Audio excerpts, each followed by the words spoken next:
साथियों नमस्कार। साथियों, एक महत्वपूर्ण सूचना देने के लिए मैं ये वीडियो जारी कर रहा हूं। साथियों, हमारी जो नदियों को बचाने की लड़ाई है, अब उसमें सफलता मिलना प्रारंभ हो चुकी है।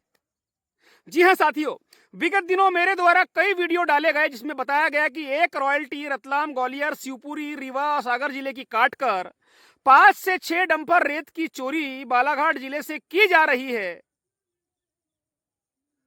साथियों, मैंने जो आरोप लगाया था और जो शिकायत की थी, वो शिकायत को अब बालाघाट जिले के खनिज अधिकारियों ने सिद्ध कर दी। जी हां साथियों, विगत दिनों मेरे द्वारा पीएमओ दिल्ली को शिकायत दर्ज की गई थी कि बालाघाट जिले से रतलाम, ग्वालियर, शिवपुरी, सागर, रीवा जिले की एक रॉयल्टी काटकर 5 से 6 डंपर रेत सिवनी जिले और बालाघाट जिले में बेची जा रही है। उस शिकायत के बाद पीएमओ के द्वारा मुख्य सचिव मध्य प्रदेश शासन को लेटर लिखा गया। मुख्य सचिव मध्य प्रदेश शासन के द्वारा खनिज संसाधन विभाग भोपाल को लेटर लिखा गया और बालाघाट कलेक्टर को लेटर लिखा गया और लगातार 3 लेटर लिखा गया साथियों, मगर निराकरण अभी तक 0 है। अभी 1 तारीख को मुझे ये लेटर आया है खनिज संसाधन विभाग से और ये लेटर ये मेरे हाथ में है। लगातार यहाँ पर जो अवर सचिव है शर्मिला ठाकुर, वो लेटर लिख रहे हैं और कह रहे हैं कि संदर्भ प्रधानमंत्री कार्यालय का पत्र दिनांक 17/10/2025, विभागीय पत्र दिनांक 3/11/2025 एवं विभागीय पत्र दिनांक 14/11/2025 उपरोक्त विषय अंतर्गत संदर्भित पत्र का अवलोकन करने का कष्ट करे। वांछित जानकारी आज दिनांक तक अपेक्षित है। आज दिनांक तक उस पर कोई जांच बालाघाट के खनिज अधिकारी और बालाघाट कलेक्टर नहीं कर रहे हैं। और साथियों, ये जो पीएमओ से मुझे लेटर आया था, इसमें एक मुझे मेल आईडी दी गई थी जिस पर मुझे निराकरण देखने के लिए कहा गया था। मैंने वो आईडी खोली तो उसमें Sandeep Asthana, director CM helpline करके लिख के आ रहा था। मैंने वहां पर कई बार कॉल भी किया मगर मेरा फोन नहीं उठाया गया।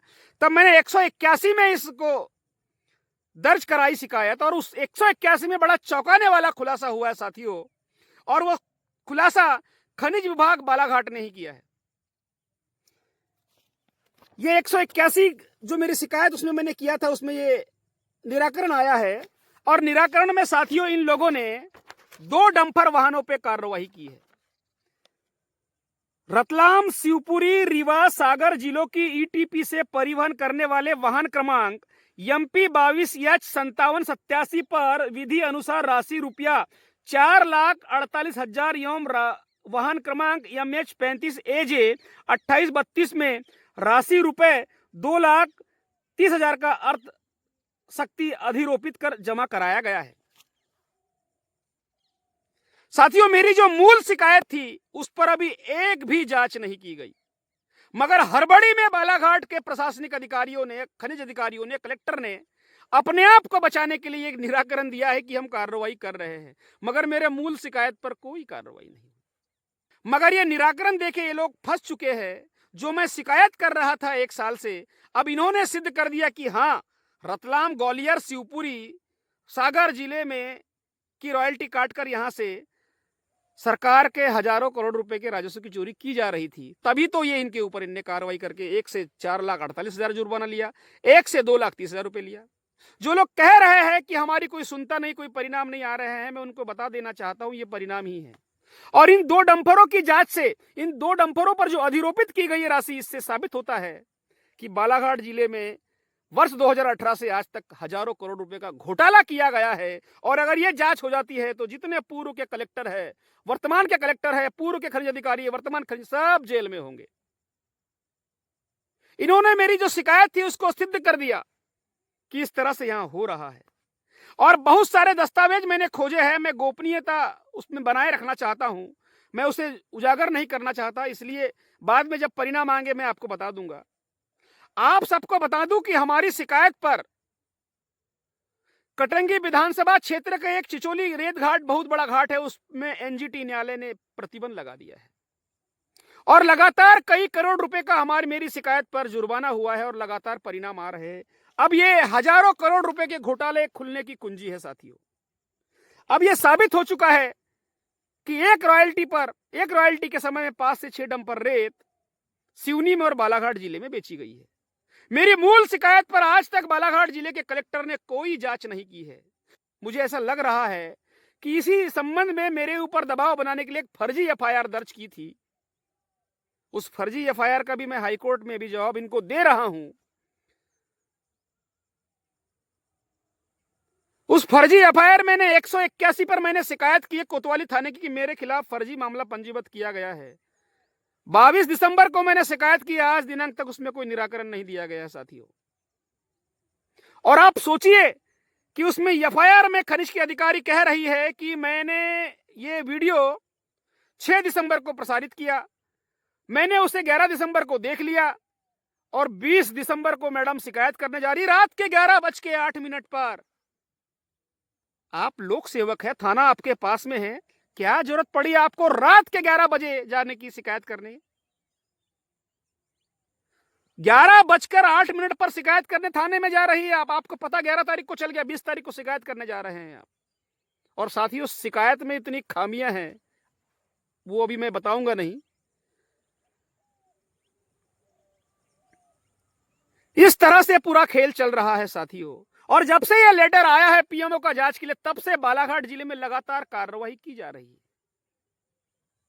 मुझ पर इन्होंने आरोप लगाया एफआईआर में कि मैंने रेत चोरी के संबंध में गलत जानकारी दी है, मगर जहां जहां की मैंने जानकारी दी है वहां वहां जाकर इन्होंने कार्रवाई की है। कलेक्टर के फेसबुक पेज पर डाला हुआ है सारी कार्रवाई। आज भी लगातार साथियों बुरहानपुर की रॉयल्टी काटी जा रही है और अन्य जिले की रॉयल्टी बालाघाट जिले से काटी जा रही है। बताओ इनके हौसले इतने बुलंद है कि अभी भी इनको समझ नहीं आई है। मैंने कुछ दिन पहले ट्रैक्टरों की रॉयल्टी जागपुर घाट की धापेवाड़ा के संबंध में कहा था, तो बड़ी मुश्किल से कुछ ट्रैक्टरों का इन्होंने 51 किलोमीटर की अब रॉयल्टी काटना प्रारंभ की, 120 किलोमीटर से 124 किलोमीटर से। मगर अभी भी बहुत सारे ट्रैक्टरों की 120 किलोमीटर की रॉयल्टी कट रही है। अभी भी बालाघाट जिले में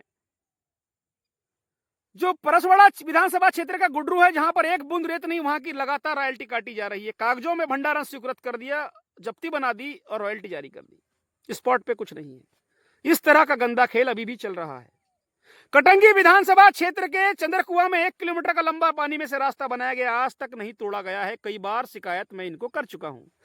अब तो बालाघाट कलेक्टर और बालाघाट की खनिज के अधिकारी फरहद जहां जी ने मेरे मोबाइल नंबर को ब्लॉक कर दिया है ताकि मैं इनको चोरी की जानकारी ना दे सकूं।